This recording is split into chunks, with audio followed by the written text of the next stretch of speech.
दोस्तों हम जिस म्यूचुअल फंड में इन्वेस्ट करते हैं वहाँ पर हम ये उम्मीद करते हैं कि वो हमें अच्छे रिटर्न बना कर दे। लेकिन यदि कोई म्यूचुअल फंड लगातार अंडर परफॉर्म करे तो वहाँ पर बने रहना काफ़ी मुश्किल काम हो जाता है। तो ऐसा ही एक म्यूचुअल फंड है टाटा स्मॉल कैप फंड, जिसे कि आज हम सभी एंगल से एनालाइज करेंगे।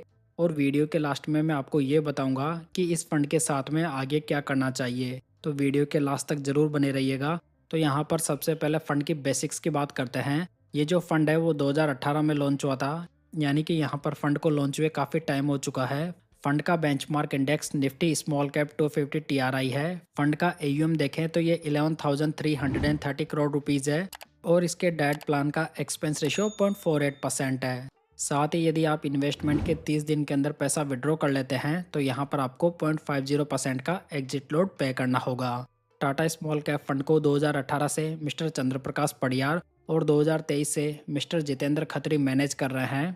तो यहाँ पर दोनों फंड मैनेजर ही काफ़ी बढ़िया दिखाई दे रहे हैं, जिन्हें कि काफ़ी अच्छा एक्सपीरियंस भी है। चलिए आगे बढ़ते हैं और फंड के 5 साल के रोलिंग रिटर्न्स को देखते हैं, जहाँ पर मोर देन 20% के रिटर्न्स 84.53% टाइम्स देखे गए हैं। साथ ही यहाँ पर 5 साल के मिनिमम एंड मैक्सिमम रिटर्न्स भी काफ़ी अच्छे दिखाई दे रहे हैं। लेकिन दोस्तों यदि हम 3 साल के मिनिमम रिटर्न्स को देखेंगे तो वो काफ़ी वीक नज़र आ रहे हैं, जो कि कैटेगरी के अन्य फंड्स के मुकाबले काफ़ी कम भी है। फंड के रिटर्न्स की थोड़ी बेटर पिक्चर के लिए फंड के ट्रेलिंग रिटर्न्स को देखते हैं, जहां पर लास्ट 7 ईयर्स में फंड के रिटर्न्स 20.68% है, जो कि बेंचमार्क से तो बढ़िया है लेकिन कैटेगरी एवरेज से थोड़े कम है, जहां पर इसकी रैंक 19 फंड्स में से 11th रही है। लास्ट 5 ईयर्स में फंड के रिटर्न 16.58% है, जो कि बेंचमार्क एंड कैटेगरी एवरेज दोनों से कम है, जहां पर फंड की रैंक 25 फंड्स में से 19th रही है। लास्ट 3 ईयर्स में फंड की रिटर्न्स 13.07% है, जहां पर इसकी रैंक 33 फंड्स में से लास्ट रही है।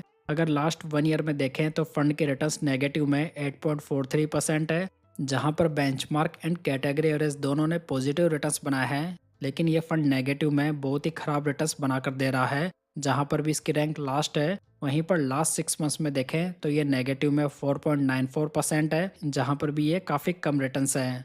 तो ओवरऑल दोस्तों यहाँ पर 7 साल के पीरियड में तो फंड के रिटर्न्स बढ़िया हैं, लेकिन ये फंड लास्ट 5 ईयर्स में बेंचमार्क एंड कैटेगरी एवरेज से अच्छा नहीं कर पा रहा है, जहाँ पर लास्ट 3 ईयर्स में तो कैटेगरी का ये वर्स्ट फंड बन चुका है, जहाँ पर हमें इसमें कोई सुधार भी देखने को नहीं मिल रहा। अगर यहाँ पर फंड का अपसाइड कैप्चर रेशियो देखें तो ये 76 है, जो कि कैटेगरी एवरेज के मुकाबले कम है, यानी कि ये फंड बेंचमार्क के बढ़ने के मुकाबले काफ़ी कम बढ़ता है।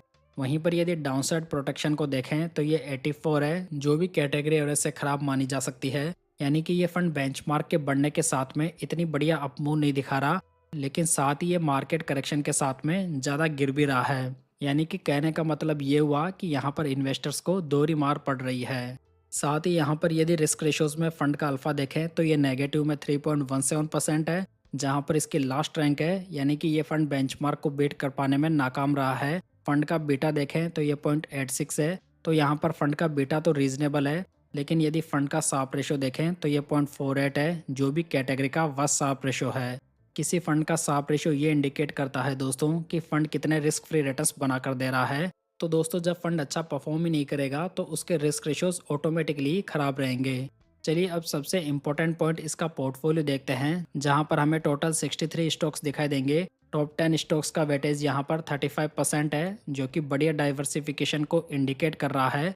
साथ ही पोर्टफोलियो का पी रेशियो 29.37 है, जो भी रीजनेबल माना जा सकता है। लेकिन यहाँ पर यदि हम एसेट एलोकेशन को देखेंगे तो इन्होंने लार्ज कैप स्टॉक्स में कोई भी एलोकेशन नहीं लिया हुआ है, जबकि कैटेगरी एवरेज का ये 7.86% है। वहीं पर मिड कैप स्टॉक्स में भी इसका एलोकेशन कैटेगरी एवरेज से काफ़ी कम है। जहां पर दोस्तों हम लास्ट 2 साल में देख ही रहे हैं कि स्मॉल कैप इंडेक्स में सबसे ज़्यादा करेक्शन हुआ है, लेकिन स्मॉल कैप स्टॉक्स में फंड का कैटेगरी एवरेज से भी ज़्यादा एलोकेशन है। तो यहाँ पर यह कहा जा सकता है कि फंड ने रिस्क मैनेजमेंट के ऊपर बिल्कुल भी काम नहीं किया है, जहाँ पर हम देख सकते हैं कि क्वांट स्मॉल कैप फंड जैसा एग्रेसिव फंड भी काफ़ी लंबे समय से रिस्क मैनेजमेंट के ऊपर ध्यान दे रहा है, और प्रेजेंट टाइम में उन्हें इसके अच्छे रिजल्ट्स भी मिल रहे हैं। अगर यहाँ पर फंड के टॉप सेक्टर्स की बात की जाए तो इन्होंने मटेरियल्स में 25.30% का एलोकेशन लिया हुआ है, जो कि कैटेगरी एवरेज के मुकाबले काफ़ी ज़्यादा है। वहीं पर इंडस्ट्रियल में फंड का एलोकेशन 23% से ज़्यादा है, जो भी कैटेगरी एवरेज से ज़्यादा है। वहीं पर यदि हम फाइनेंशियल में देखें तो फंड का एलोकेशन 5.54% ही है, जो कि कैटेगरी एवरेज के मुकाबले काफ़ी कम है। तो यहाँ पर हमें ये साफ साफ दिखाई दे रहा है कि ये फंड बाकी स्मॉल कैप फंड्स के मुकाबले बिल्कुल उल्टा काम कर रहा है और इसी वजह से ये फंड लगातार नेगेटिव रिटर्न्स बनाकर दे रहा है। वहीं पर यदि फंड का टर्नओवर रेशियो देखें तो ये 11.48% है।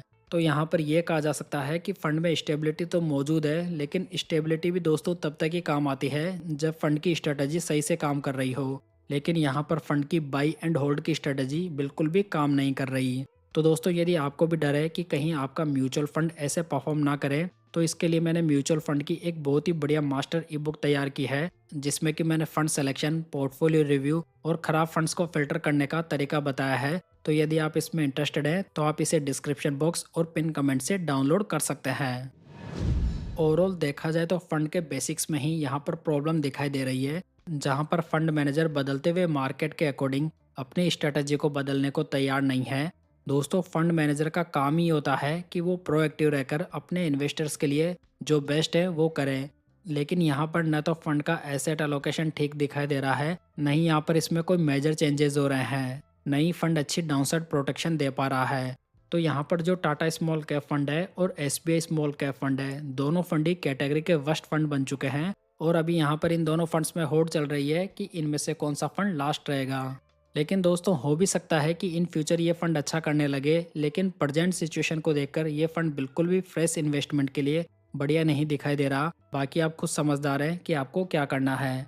तो दोस्तों उम्मीद करता हूँ कि टाटा स्मॉल कैप फंड का ये रिव्यू आपको पसंद आया होगा। वीडियो अच्छा लगा हो तो इसे लाइक, कमेंट एंड शेयर जरूर कीजिएगा। साथ ही पूंजी गाइड यूट्यूब चैनल को सब्सक्राइब जरूर कर लीजिएगा। तो चलिए दोस्तों फिर मिलते हैं किसी नई इन्फॉर्मेशन के साथ।